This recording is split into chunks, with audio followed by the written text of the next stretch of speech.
자, 제 앞에 화면 볼게요. 자, 우리 어제 기초적인 서블릿 활용 부분 세팅 다 하고 나서 서블릿 활용에 대해 좀 알아봤는데, 서블릿이라는 걸 실제로 사용을 함으로 인해서 우리가 처리할 수 있는 뛰어넘은 한계치? 이거는 이제 네트워크에 관련된 내용이겠죠. 이제 웹 서버를 구동하는 단계부터는 서블릿이라고 하는 이러한 개념을 사용을 해야만 우리가 완만하게 웹 통신을 할 수가 있어요. 그래서 애초에 프로젝트도 웹 프로젝트로 만들었고 서블릿을 사용해서 통신을 하고 있는데, 자, 우리가 어제 만들었던 이 구구단, 이 녀석을 일단 한번 띄워볼까요? 서버를 좀 켜주고요. 제가 시크릿 모드 하나를 열어서 로컬호스트, 우리 어제 루트 컨텍스트 패스로 바꿨고 포트는 8081이었던 것 같고요. 그다음에 프린트 단이라고 하는 경로를 가지고 있었던 것 같아요.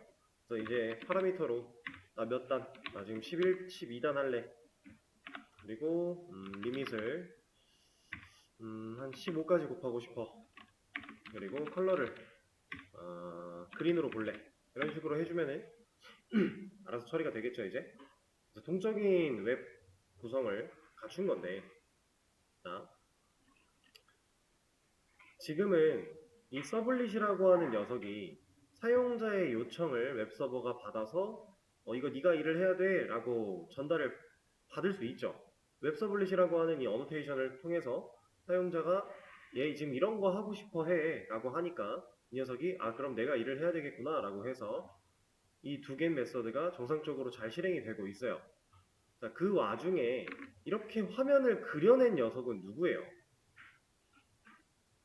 지금 어쨌든 브라우저 상에 이 페이지를, 이 사이트의 그 텍스트들, 이런 녀석들을 화면에다가 그려낸 이 녀석은 누구예요?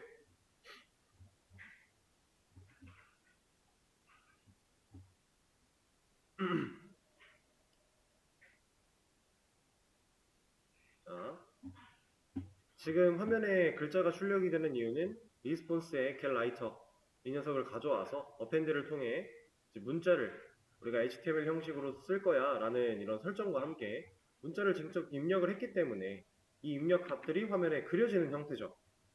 이렇게 그려진 이 녀석은, 자, 개발자 도구를 열어서 보시면은 이렇게 구성이 되어 있어요. body라는 태그 안에 div가 이렇게 들어가 있습니다. 그렇죠? 이렇게 만들어진 이유가 뭐예요? 여기다가 써놨으니까. 이렇게 우리가 지금 적는 텍스트를 HTML로 볼 거야 라고 하면서 div 태그 그리고 그 안쪽에 변수 활용 해서 만들어냈으니까. 그죠? 네, 이걸 복사를 저기서 못하니까 이쪽에서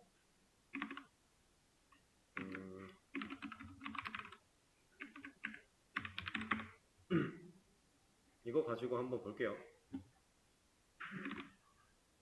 지금 우리는 이거 해놨다라는 거거든요. 이렇게 우리가 서블릿에서 직접적으로 리스폰스 겟라이터를 통해 이런 거 화면에 보여줄 거야. 내가 응답하고 있는 거예요. 지금 이 녀석은 직접 응답을 하고 있어요. 서블릿이. 그래서 이렇게 결과를 만들어냈어요.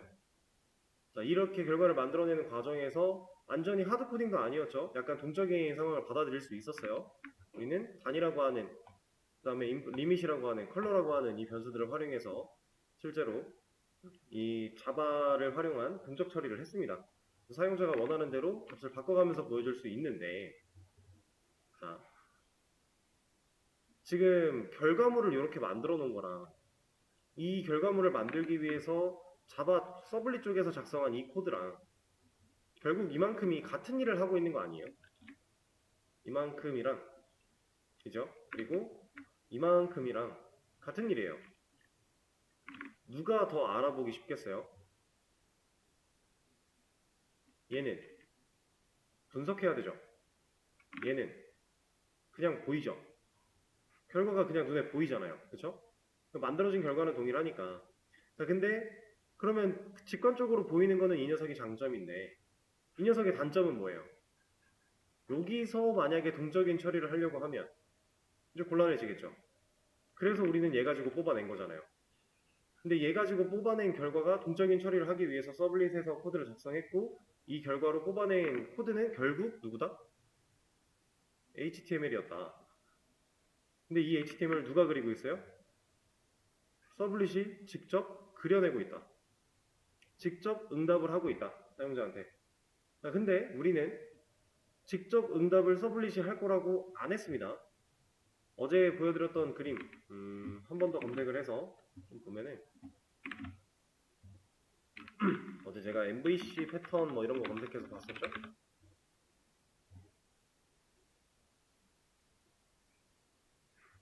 어제 본 게 뭐였는지 기억은 안 나는데 이런 거 같아요. 이거였던 거 같아요.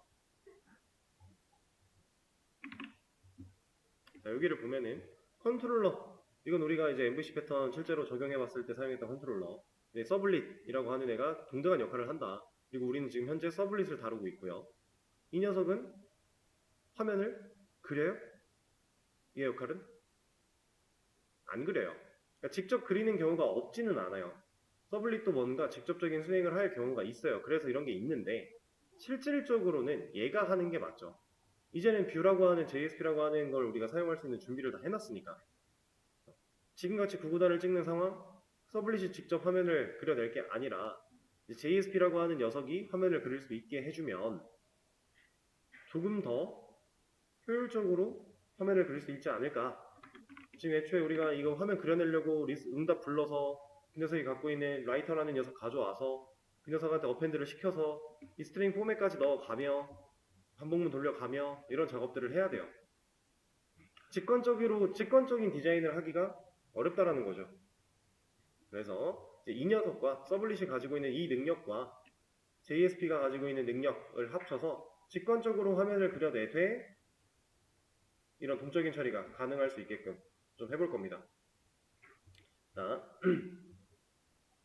오늘은 JSP를 처음으로 시작을 할 거니까 JSP에 대해서 간단하게만 좀 얘기를 해볼게요.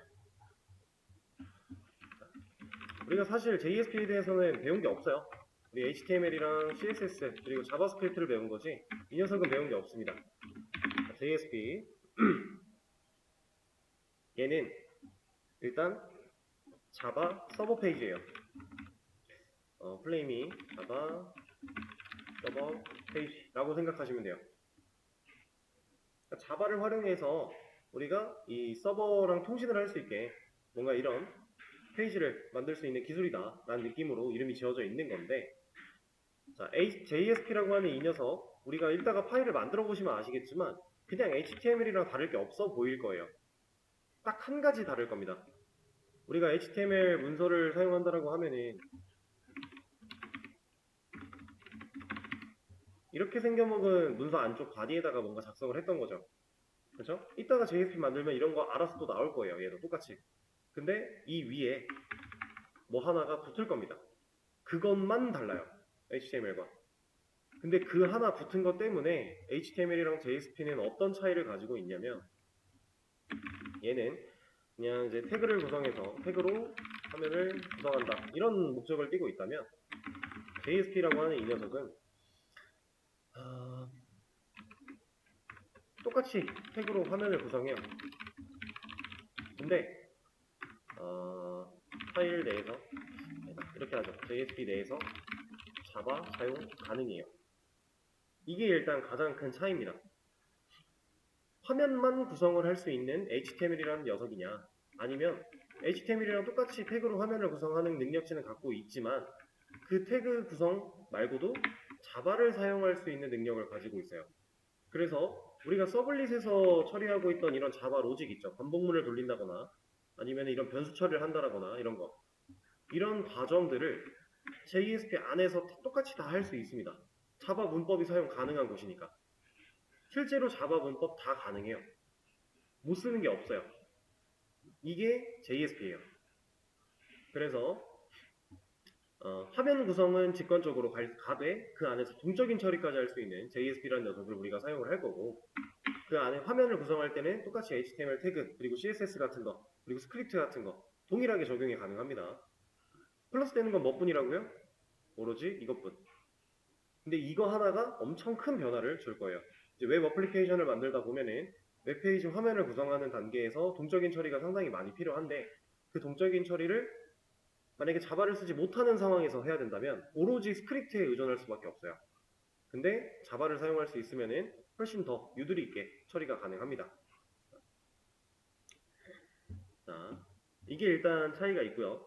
그리고 JSP의 또 좋은 점 하나는 이 녀석은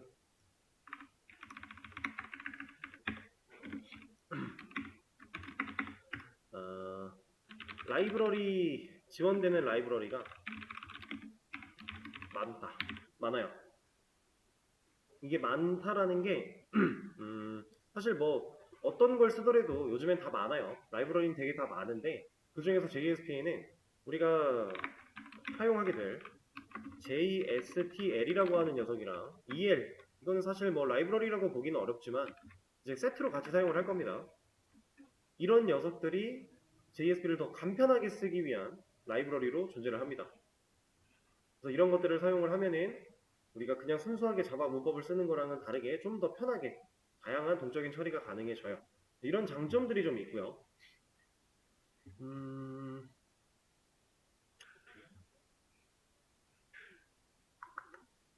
그리고 단점은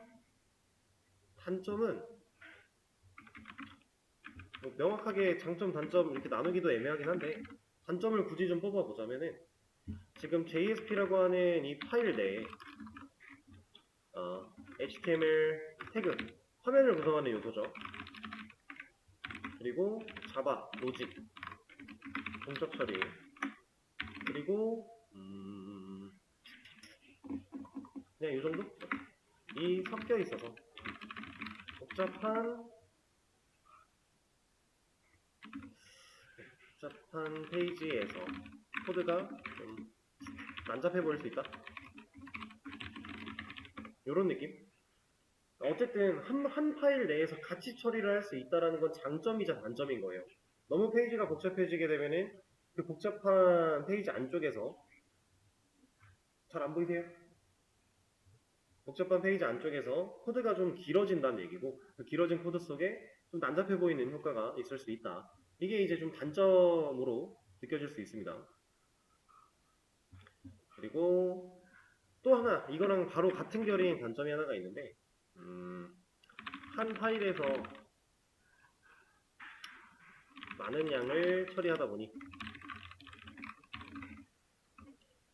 파일 자체의 크기가 커져서 성능 저하가 생길 수 있다. 이 정도?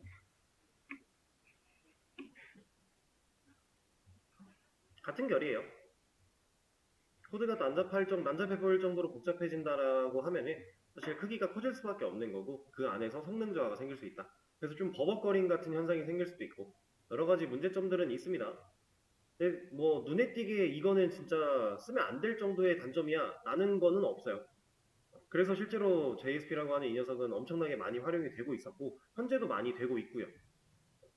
좀 추세적인 트렌드를 따라가려고 생각을 하면 사실 JSP가 조금 뒷전으로 밀려나고 있는 사실인 건 맞지만 그래도 아직까지는 이 녀석이 갖고 있는 시장이 꽤 큽니다.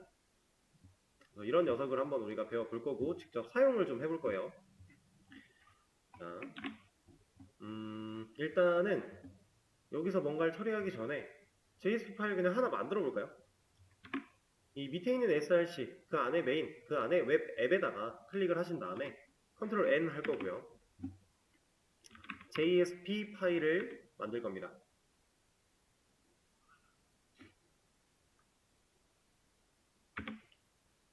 자, 이 녀석의 이름은 뭘로 해볼까? 그냥 프린트단이라고 한번 지어볼게요. 잠시만요. 다시 프린트단 만들어진 거 다시 지우고요. 다시 만들게요. 웹앱에다가 일단 폴더부터 만들겠습니다. JSP 파일을 바로 만들지 말고 폴더, 이거 그냥 폴더예요. 소스 폴더 아니고 이 안쪽에 JSP 그리고 홈 이렇게 만들어 줄게요.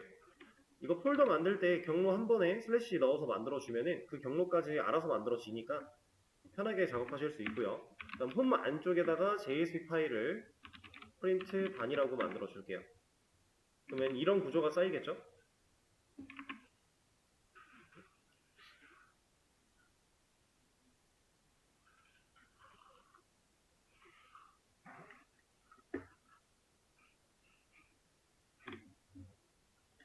그렇게 만들어진 JSP 파일을 먼저 보시면은 여기 도큐먼트 HTML부터 HTML 태그가 열렸다 닫히는 것까지 이만큼은 우리가 코드펜에서 보던 것과 거의 동일하죠.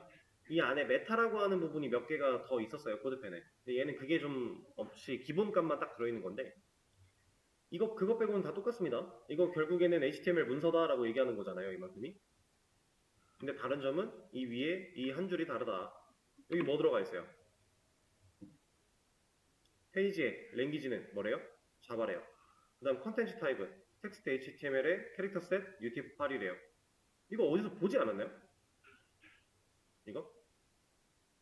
우리 서블릿에서 셋 컨텐츠 타입 해가지고 이거 썼잖아요. 그죠? 이거 써서 했었는데 지금 여기에 들어가 있어요. 그렇죠? JSP는 애초에 이게 세팅이 되어 있습니다. 그리고 페이지 인코딩은 UTF-8. 인코딩에 관련된 내용이니까. 자, 어쨌든 이 안쪽에서 자바를 쓸 수가 있는 거고 그 자바로 작성된 그 녀석들을 텍스트를 HTML로 볼 거고 그 다음에 인코딩은 캐릭터 셋으로 UTF-8을 할 거다. 이런 느낌으로 보시면 돼요. 그래서 이 한 줄이 얘는 지우게 되면은 JSP로서 동작을 할 수가 없습니다. 얘가 있어야 JSP로서 동작이 가능한 거예요. 절대 지우시면 안 돼요. 그래서 나중에 우리가 이 파일을 이 HTML 구조를 뜯어 고쳐가지고 조각 파일처럼 뭔가를 만들 거거든요. 실제로 JSP F 확장자를 안 쓰더라도 그냥 조각조각 나눌 거예요. 근데 그런 상황 속에서도 얘는 있어야 돼요. 얘가 없으면 안 돼요. 그거는 유의를 해주셔야 되고. 자, 그럼 그 상태에서 제가 여기다가 뭐 DLB 같은 거 하나 만들고 페이지 보고 싶어 이런 식으로 해서 하나 테스트로 좀 진행을 해 볼게요.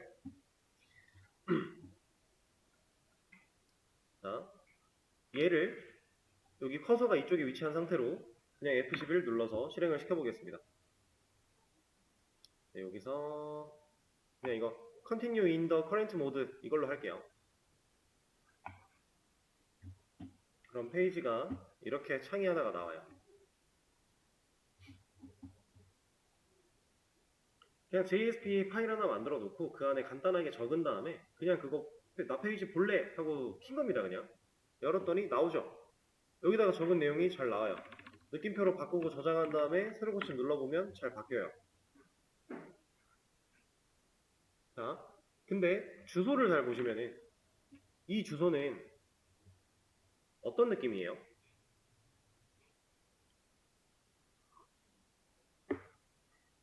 일단 로컬호스트의 8081까지는 기본으로 들어와 있는 것 같아요. 이거는 어디에 설정되어 있다고요? 웹서버. 그죠? 그리고 나서 컨텍스트 패스가 와야 되는데 우리 패스가 루트죠. 그래서 있으나 없으나 사실 티가 안 나요. 근데 사실 컨텍스트 패스까지 들어와 있는 겁니다. 루트로 들어와 있어요.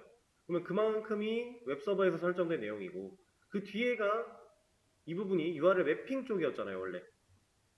근데 이 써있는 걸 보면 왜 우리는 이런 맵핑을 걸어 놓은 기억이 없잖아요. 그렇죠? 이런 거 만들어 놓은 적이 없는데 애초에 서블릿을 새로 만들진 않았는데 그죠? 근데 페이지는 나왔죠. 왜? 왜 가능할까요, 이거?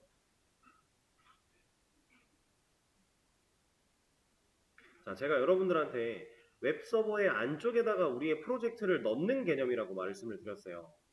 그렇죠?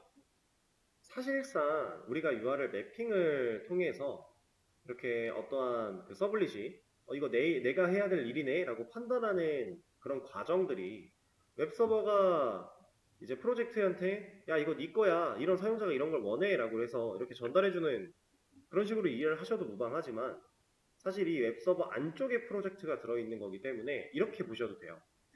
웹서버에서 설정한 IP, 포트, 그다음 컨텍스트 패스까지 입력을 하면 그 웹서버 안쪽에 있는 이 프로젝트 폴더까지 찾아 들어와 줬다라는 개념이 있고요. 그 폴더 안쪽에서 이런 경로에 있는 파일을 열었다의 개념이에요. 자, 얘는 진짜 파일을 열었다의 개념입니다. 그래서 이게 뭐랑 똑같냐면요. 만약에 제가 만든 폴더는 아니지만 이렇게 우리가 워크라고 하는 이런 폴더를 열어서 여기 뭐 a.text라고 하는 이 녀석을 열었대요. 이렇게 이거 한 거예요. 이걸 한 겁니다. 그러면 이 주소창에 써있는 이 값은 실제로 어떤 느낌이냐면 이 주소를 입력을 한 거고요. 그리고 그 안에서 a.txt를 열겠다라고 우리가 주소에다가 요청을 보낸 거예요. 그러니까 이 파일을, 이 경로를 찾아 들어와서 해당 파일을 열어준 개념이 되는 겁니다. 얘는 그런 녀석이에요. 우리가 맨 처음에 서블릿 만들어 놓고 뭐 웹 서블릿이라는 어노테이션 달기 전에 그냥 실행했을 때 파일 이름 그냥 나왔죠. 그것도 사실 이런 개념이에요. 웹 서버가 그 프로젝트를 안쪽에 가지고 있으니까 이 웹 서버가 정해놨던 IP 포트, 컨텍스트 패스까지 입력을 했을 때 그거랑 연결되어 있는 프로젝트를 그냥 경로로서 찾아갈 수 있다. 그리고 그 찾아간 프로젝트 안에서 이러한 경로에 들어있는 실제 파일을, 물리적인 파일을 열은 개념이다. 이렇게 보시면 되고요. 이제 이걸 URL 매핑으로 걸어놓게 되면 아마 여기에 생겼을 텐데 이 web.xml이라고 하는 이 녀석이 우리가 지정해놨던 그런 내용들을 딱히 가지고 있지는 않네요. 여기에 들어있지 않고 다른 곳에 있나 봅니다. 근데 어쨌든 이 web.xml은 우리가 신경 쓸 부분은 아니에요. 자동으로 만들어지는 거고 우리가 따로 컨트롤할 건 없습니다. 그래서 지금 어쨌든 파일을 직접 여는 행위를 한 거랑 마찬가지다 라고 보시면 되고요. 아까 열렸던 건 제가 껐나 보군요.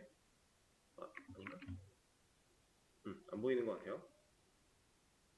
자, 그러면은 이제 얘를 직접 물리적인 파일로 열 게 아니라 우리는 이 서블릿이라고 하는 녀석의 요청을 직접 받아야 되고 그 받은 결과를 가지고 받은 다음에 처리해야 되는 결과를 가지고 화면을 그릴 수 있게 얘한테 일을 떠넘겨야 돼요. 애초에 제가 여기 그림에서 보셨던 것처럼 둘이 서로 전달을 주고 받아요. 이 과정이 나 지금 화면에 이런 거 그려야 돼. 컨트롤러가 나 이런 요청 받았어. 근데 사용자가 이런 거 보고 싶대. 이런 거 그려줘 라고 JSP한테 말을 걸어야 돼요. 그 역할을 해줘야 됩니다. 그래서 그 역할을 받았을 때 JSP가 아 그래? 그럼 내가 일을 해서 화면을 그릴게. 짜잔 하고 화면을 그려내는 거예요. 그러려면은 이 파일 물리적인 파일 경로를 찾아 들어올 게 아니라 우리는 이 요청 경로, URL 매핑 경로로서 JSP를 열 수 있는 방식이 필요하다라는 거겠죠. 자, 이제 그런 걸 해볼 겁니다. 근데 이것도 하나 볼까요? 이거 타이틀은 뭔지 아시죠? 이거 여기다가 뭐 테스트 이렇게 해놓으면은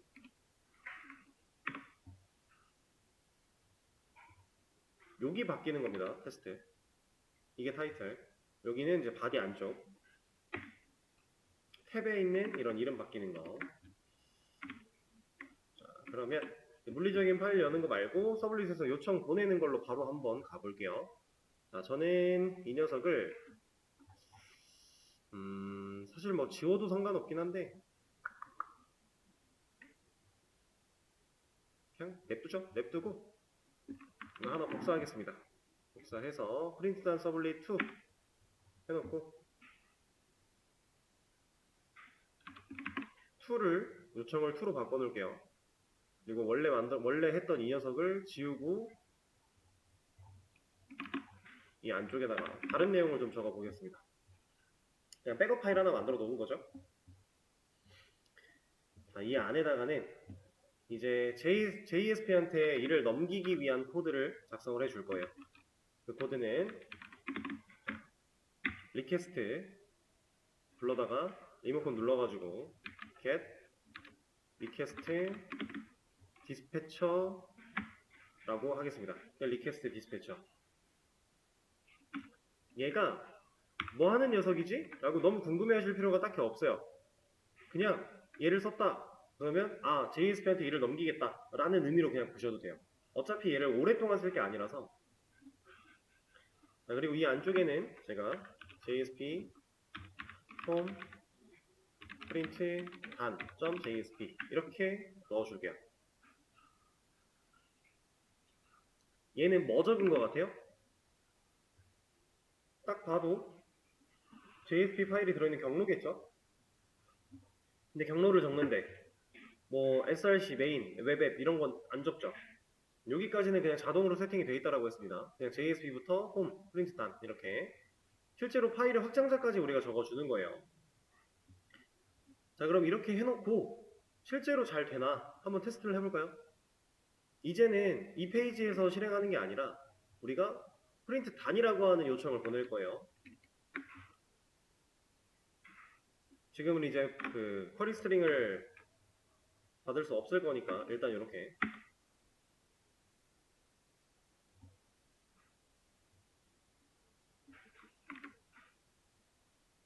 자, 페이지가 나온 건가요 이거?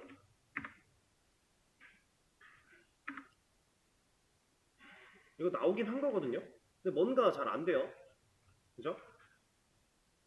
이 제대로 나왔다면 프린트 단이라고 하는 이 녀석이 페이지 보고 싶어 이런 게 나와야 되는데 뭔가 잘 안 되는 것 같아요. 자, 얘는 여기서 끝날 게 아니라 forward라고 하는 걸 사용해서 리퀘스트랑 리스폰스를 분자로 세팅을 할 겁니다. 이게 뭐냐면 요청 정보랑 응답에 대한 정보를 JSP 쪽으로 그냥 넘겨준다라고 생각하시면 돼요. 근데 얘가 있어야 돼요. 그래야 올바르게 이 요청을 컨트롤러가 JSP한테 일을 넘기는 이 행위를 올바르게 수행할 수 있어요. 그래서 forward를 달고 놨더니 새로 고침해보니까 나오죠. JSP가 열렸어요. 그러니까 안에 쓰여져 있는 내용이 나온 거죠. 실제로 제가 JSP 내용을 이 느낌표를 뭐 골뱅이로 바꿔서 저장한 다음에 새로 고침을 해보면 바뀝니다. 바뀌라.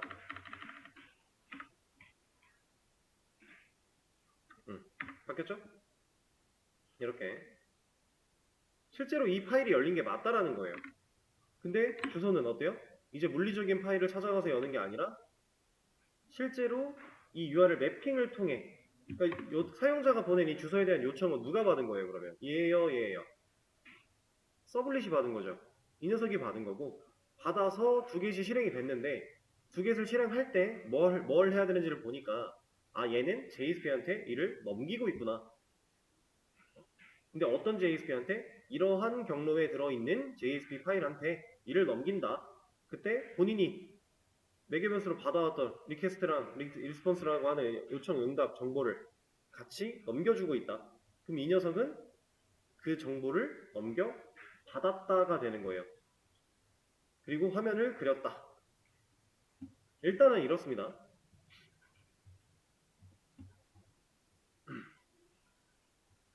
그래서 forward는 없으면 안 돼요. 무조건 있어야 돼요.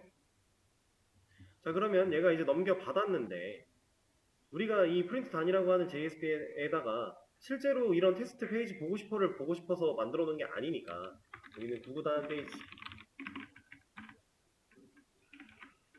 여기다가는 구구단 그래서 얘는 구구단이라고 하는 이 녀석은 H1 태그로 해볼까요? 그리고 제가 여기서 아까도 썼지만 이 JSP 파일 내에서는 태그 이름 쓰고 탭을 해도 만들어져요. 컨트롤 2를 해도 만들어지고요. 근데 여러분들이 나중에 이제 태그를 만들어서 쓰다 보면은 약간 차이가 있을 수는 있어요. 예를 들어서 얘도 차이가 있을지 모르겠지만 한번 해볼게요. 지금 이거 제가 탭으로 만든 거거든요. 이미지 탭. 얘는 똑같네요. 얘는 차이가 없고 그럼 이거 해봅시다. 나중에 배우시게 될 건데 얘는 컨트롤 2로 만든 거고요. 아이고. 얘도 똑같네요. 이게 다른 게 있었는데 안에 속성이 좀 다르게 나와요. 텍스트 에어리어? 이건 좀 달랐던 것 같기도 하고 이거랑 얘도 똑같네. 쓰다가 다른 게 나오면 알려드리겠습니다. 근데 사실 중요하진 않아요. 어차피 부족한 속성은 넣으면 되고 필요하지 않은 건 지우면 되는 거니까 컨트롤 E, 에밋 기능 써도 되고요. 아니면 탭 같은 걸로 만들어도 되고 아니면 이런 것도 가능해요.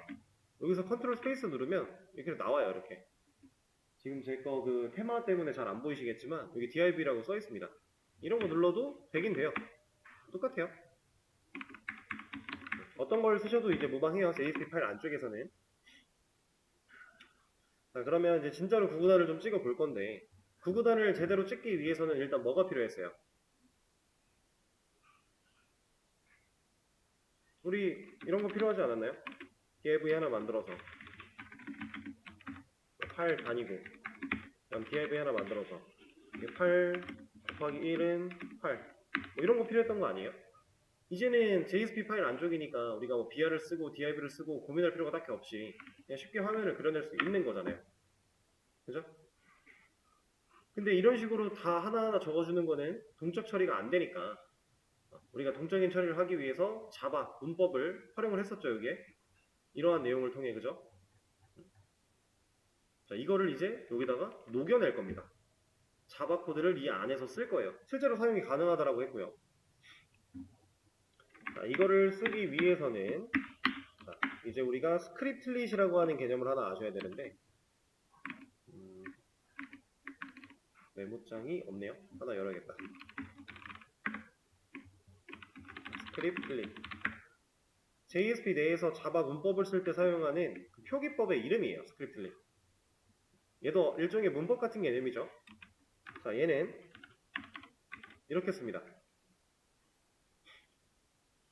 이 안쪽에 자바의 코드가 들어오는 거예요. 예를 들어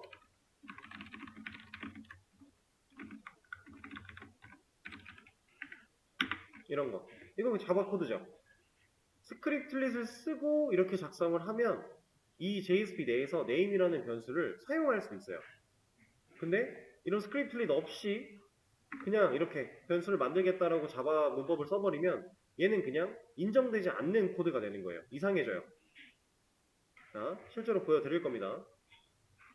자, 여기다가 한번 바로 해서 보여드리죠. 이렇게 스크립틀릿을 만들어내고 name은 뭐 name이야 라고 했어요. 자, 그럼 이 name이라는 변수를 제가 실제로 활용을 하고 싶은데 이 이름이라는 값을 가진 이 녀석을 쓰고 싶은데 활용을 하고 싶은데 그냥 쓸 수 있는 건 아닙니다. 이런 자리에 이렇게 들어갈 수는 없어요. 이게 왜 안 될까요? 내가 이 name이라고 하는 알파벳을 그냥 텍스트로서 보여주고 싶은지 아니면 변수로서 활용을 하고 싶은지 이 JSP 파일은 모를 거 아니에요. 그냥 써놓으면은. 그쵸? 그래서 쓸 때, 사용할 때도 아, 나 이거는 자바 문법에서 만들어진 변수로 활용을 할 거야 라는 개념으로 우리가 이게 이렇게 쓰는 방식이 있습니다. 자, 이 녀석은 자바 코드를 넣는 거고요. 이 녀석은 자바 코드를 활용하려고 하는 거예요. 지금 이거 또 만들어졌네요. 이렇게. 얘는 자바 코드의 활용. 근데 사실 이렇게 하지 않고 이것도 방법이 있습니다. 이거였던 것 같은데 저도 이 방식은 거의 안 썼던 거라서 이게 맞는 것 같긴 한데 뭐라고 하는 걸 보니 해볼게요. 아마 이렇게 해도 됐던 것 같아요. 자, 그러면은 이게 진짜로 변수 활용이 됐다면 이 div의 이 앞뒤 문구 옆 그 가운데에는 이름이라는 한글의 글자가 나오겠죠. 나오네요. 이렇게 써도 돼요. 이제 여기다가 이퀄 마크 하나 달아서 나 이거 변수 사용할 거야 라는 의미 안 쓰고 out.print 이런 걸로 써도 되는데 이게 불편하잖아요. 여기다가 이렇게 이퀄 마크 하나만 달면 이제 이렇게 쓸 수가 있어요. 이거 확실하게 하기 위해서 값을 변화시키고 이렇게 사용을 한다라고 하면 그냥 쓰면 돼요. 아까보다 훨씬 더 간단하죠. out.print라고 하는 메서드를 사용할 이유가 없어요. 그냥 이런 식으로 쓸 수가 있습니다. 자, 그러면 이제 이 스크립틀릿을 활용해서 제가 어떤 식으로 코드를 작성을 할 거냐면 저는 이쪽에 이 JSP 파일 상단 쪽에다가 필요한 자바 변수나 이런 것들을 다 만들어 버릴 거예요. 왜냐면 여기서 만들어도 상관은 없는데 여기서 만들면 HTML 태그랑 자바 코드랑 막 섞이죠. 그럼 더 난잡하잖아요. 그래서 필요한 변수들은 위쪽에서 그냥 만들어 버릴 거고요. 그렇게 만들어낸 녀석들을 이 안쪽에서 활용할 겁니다. 자, 일단은 우리가 이제 동적 처리를 하기 위해서 필요한 거 쿼리 스트링으로 사용자가 원하는 그런 그 값들을 우린 주소 URL 매핑으로 받죠. 물음표 뒤에 단은 어쩌고, 리밋은 어쩌고, 컬러는 어쩌고 이렇게 받아요. 받아온 녀석들을 실제로 활용하기 위해서 우리가 변수 처리를 해야 되는데, 이건 이제 자바에서 썼던 코드랑 동일해요. input 단이라는 변수 하나 만들었어요. 이제 여기에 넣고 싶은 값이 누구예요? 실제로 사용자가 이 뒤에다가 단은 얼마 라고 이렇게 주면 이 값을 가져오고 싶은 거죠. 그럼 이 값을 가져올 때는 우리가 어디서 꺼내와야 돼요? get 파라미터. 근데 어디서? 요청에서 리퀘스트에. 여기서도 자동 완성 컨트롤 스페이스가 됩니다. 리퀘스트에 get 파라미터. 이 안쪽에는 키를 넣을 건데 키는 이름이랑 동일해야겠죠?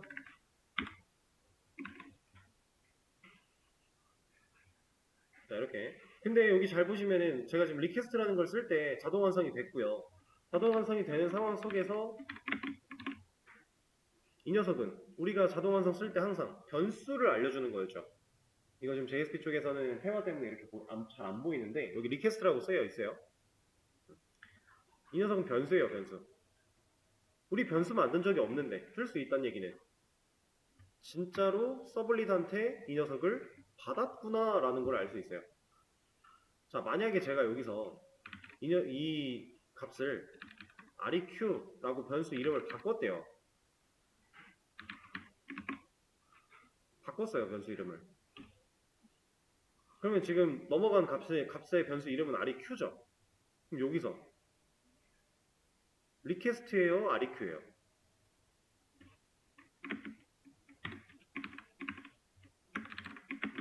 여기는 그냥 리퀘스트예요. 왜냐면 여러분들 이거는 우리가 다 배웠던 개념인 건데 이거 맥의 변수죠. 변수 이름이죠. 여기서 활용했죠. 넘길 때 넘겼죠. 이건 인자죠. 그럼 인자 이름이랑 맥의 변수 이름이랑 똑같아야 되는 그런 뭐 있어요? 없죠. 이 JSP에서 이 리퀘스트를 넘겨받은 녀석을 쓸 수 있는 거는 JSP 안쪽에 이런 게 가능하게끔 받아들일 수 있게끔 뭔가 세팅이 되어 있는 거예요. 그래서 우리가 여기서 이름을 req로 넘겼다고 이 녀석이 쓸 때 req가 되진 않습니다. 리퀘스트로 그냥 쓰는 거예요. 사실 당연한 얘기기는 해요. 당연한 얘기예요. 우리가 JSP에서 이 리퀘스트를 받는 부분을 따로 설정하진 않았지만 알아서 그렇게 세팅이 되어 있는 거니까 우리가 직접 만들어낸 세팅이 아니니까 이름을 바꿀 수가 없는 겁니다. 자, 그리고 스트링 input limit 리퀘스트에 get parameter 그래서 여기에는 limit 넣어줄 거고요. 제가 지금 스트링으로 받는 이유는 아시죠? 실제로 여기 JSP 파일에서 스크립트릿으로 자바 문법을 쓸 때에도 이렇게 에러 상황이 나옵니다. 이거 지금 에러 나는 이유는 변수 이름 같으니까 이런 거 알려줘요? 명확하게 에러가 뭐다라고 제대로 알려주진 않는 것 같은데 어쨌든 알려줍니다. 그래서 input 컬러였죠? 그래서 input에 컬러라고 하는 값을 받을 거야. 자, 그럼 받았어요. 받아온 이 녀석들을 가지고 우리가 실제로 활용할 때 널 검증했죠. 그리고 형변환했죠. 이런 거 여기도 마찬가지로 해줘야 되지 않을까요? 이거 제가 복사해 갖고 오겠습니다. 타이핑할 필요도 없어요. 어차피 내용이 똑같거든요. 이 안에서는 자바 문법을 쓸 수 있는 거였으니까 자바 문법으로 쓰여진 코드 가져오는 거는 당연히 문제가 생기지 않아요. 가능하겠죠? 자, 그리고 이제 실제로 활용을 하면서 출력을 해야 되는데 출력하는 부분은 이만큼이었습니다. 자, 여기다 가져와 놓고 자, 이렇게 해놓고 좀 할게요.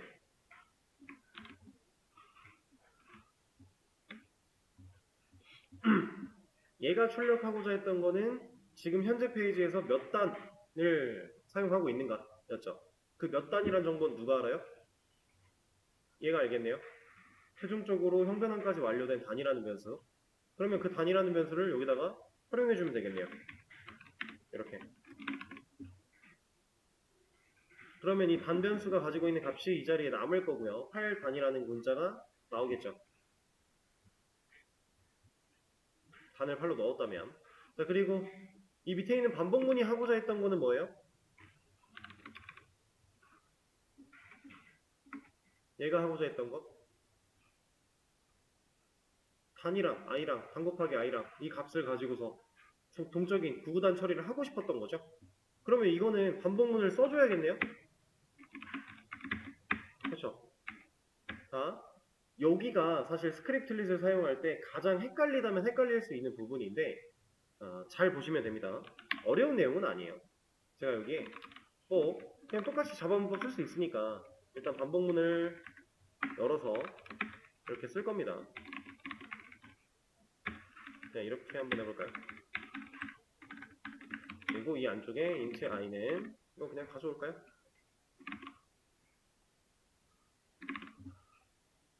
그리고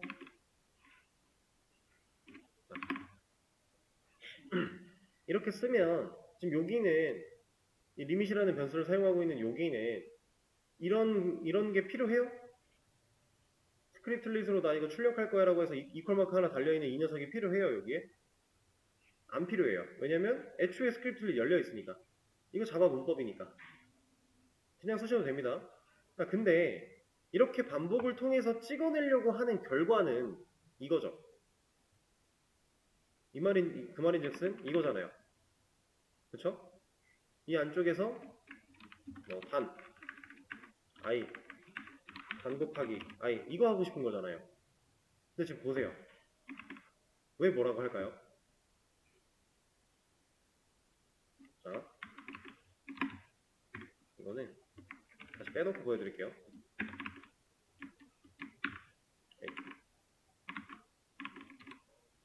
이렇게 스크립틀릿을 열고 닫아서 만들어 놓은 이 포문은 어떤 문법? 자바 문법이죠. 근데 방금 전에 제가 여기다 넣은 거는 어떤 문법? HTML. 자바 문법 안에서 HTML을 그냥 타이핑을 할 수가 없죠. 안 되는 거예요. 그런데 우리는 결과적으로 이렇게 구성된 태그를 반복문을 돌려서 찍어내야 돼요. 그래서 얘는 이제 응용이 됩니다. 어떤 식으로 가냐면 스크립틀릿을 사용해서 이런 자바 반복문 혹은 조건문을 활용을 할 때 그 안쪽에서는 태그 작업이 이루어져야 된다라고 하면은 스크립틀릿을 이렇게 쪼개는 거예요.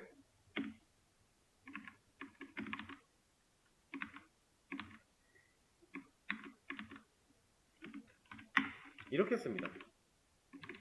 포문이 열리는 중괄호 열린 것까지를 스크립틀릿으로 일단 감싸는 거고요.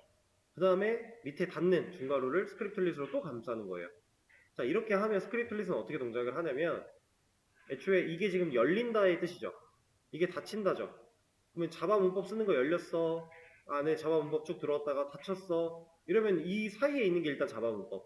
그리고 나머지는 자바 문법을 안 봐요. 그러다가 또 열리면 여기 자바 문법 시작. 끝났어요. 끝났네. 다음 거 또 자바 문법으로 안 봐요. 그러다 또 열리죠. 그리고 또 자바 문법이 들어와요. 또 닫히면 이게 쭉 자바로 이어지는 거예요. 자, 여기서 이만큼 열어놓고 쓴 이거 이미 만들어져 있는 거고 쭉 이어졌어요. 그리고 그 밑에 이 녀석이 하나가 쓰여 있는 거고요. 여기까지 중괄호까지. 그리고 중괄호 닫히는 게 띄워져서 결국 하나의 자바로 인정이 되는 겁니다. 스크립틀릿을 열고 닫는 거는 그런 식으로 활용이 가능해요. 그래서 이 안쪽에 HTML 태그를 넣으면 실질적인 자바 반복문이 완성이 되어 있다 보니까 그 안에서 태그를 반복적으로 돌릴 수가 있어요. 그래서 코드를 가져오고요.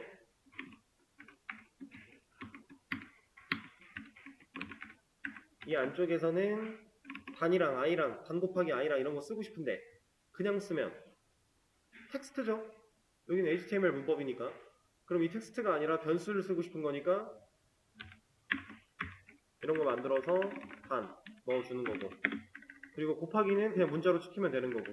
i도 쓰고 싶으니까 쓸 수 있게 이렇게 이퀄 마크는 문자로 쓸 거고. 단 곱하기 i도 쓰고 싶은데 얘는 실제로 연산까지 해야 되니까 곱하기라는 녀석이 이 안쪽으로 들어가야겠죠.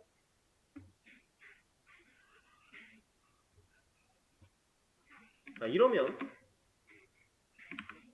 이제 이 구구단을 우리가 찍겠다라고 했을 때 적용된 건가요, 이거? 이거 된 거죠. 자, 여기다가 단 7단, 그리고 뭐 리밋도 넣어볼까요? 리밋은 뭐 4까지, 그리고 컬러는 뭐 레드, 컬러는 아직 처리가 안 됐겠네요. 컬러는 제가 지금 아직 스타일을 인라인 CSS를 넣지 않았으니까 이렇게 동적 처리 가능한 거죠. 이렇게 JSP 안쪽에서는 스크립틀릿을 활용해서 자바를 사용할 수 있다. 그러면 더 이상 이러한 역할을 서블릿이 할 필요가 없는 거예요. 얘는 지금 본인이 요청을 받아서 응답까지 본인이 하고 있던 욕심쟁이였습니다. 근데 우린 역할을 분리를 확실하게 할 거라고 했고요. 그래서 지금 JSP한테 역할을 완벽하게 분리시키는 행위를 하고 있는 거죠. 어떻게 보면 이런 로직은 그러면 얘가 해야 되는 게 아니라 뭐 우리가 배웠던 대로 서비스 로직처럼 느껴지시면 이거 서비스로 가야 되는 거 아니에요? 그럼 뷰는 그냥 결과만 가져와서 그려내야 되는 거 아니에요? 라고 생각하실 수 있어요. 실제로 얼추 맞는 얘기예요. 우리가 데이터를 건드려야 되기 시작을 하면은 이제 DB랑 연결을 할 건데 DB에서 가져온 데이터 서비스에서 가공 완료할 거고요. 그거 컨트롤러가 받아다가 JSP한테 넘길 거예요. 그럼 JSP는 그 받아온 결과로 화면만 그릴 겁니다. 진짜 그렇게 갈 거예요. 지금 이거는 특수한 케이스로 그냥 동작 처리를 하기 위해 스크립틀릿의 활용을 보여드리고 있는 건데 스타일도 바로 적용을 해볼게요. 어려울 게 없죠? 여기다가 스타일 이 안쪽에 컬러는 하고 여기다가 이제 변수값 넣어야죠. 자, 변수값은 어떻게 쓴다고요? 스크립틀릿 변수 쓸 거야 라고 하는 이 마크로. 근데 지금 보시면은 제가 여기다가 이거 달았는데 얘는 자동 완성 안 해주죠. 원래 이런 데서 이거 달면은 자동 완성으로 만들어지는데 그죠? 저거는 태그 안쪽이라서 자동 완성까지는 안 돼요. 그냥 타이핑 하시면 돼요. 이렇게. 그리고 이 안쪽에 써야 되는 애는 컬러, 인풋 컬러죠. 띄어쓰기는 해도 되고 안 해도 되는데 저는 가독성 때문에 그냥 하는 편입니다. 자, 이러면은 이제 컬러까지 한번 줘볼게요. 컬러. 얘는 뭐 레드 해볼까요? 여기다가도 넣어줄 필요가 있겠네요. 이거를 이렇게. 그러면 같이 바뀌겠죠?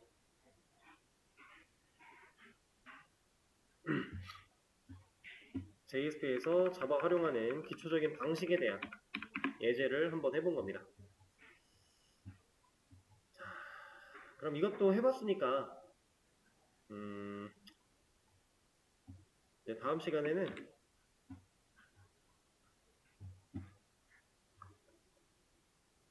실제로 데이터베이스 연결이랑 이런 작업들을 좀 할 건데 일단은 쉬는 시간을 먼저 가졌다가 세팅 좀 해놓고 넘어가겠습니다. 다른 내용으로.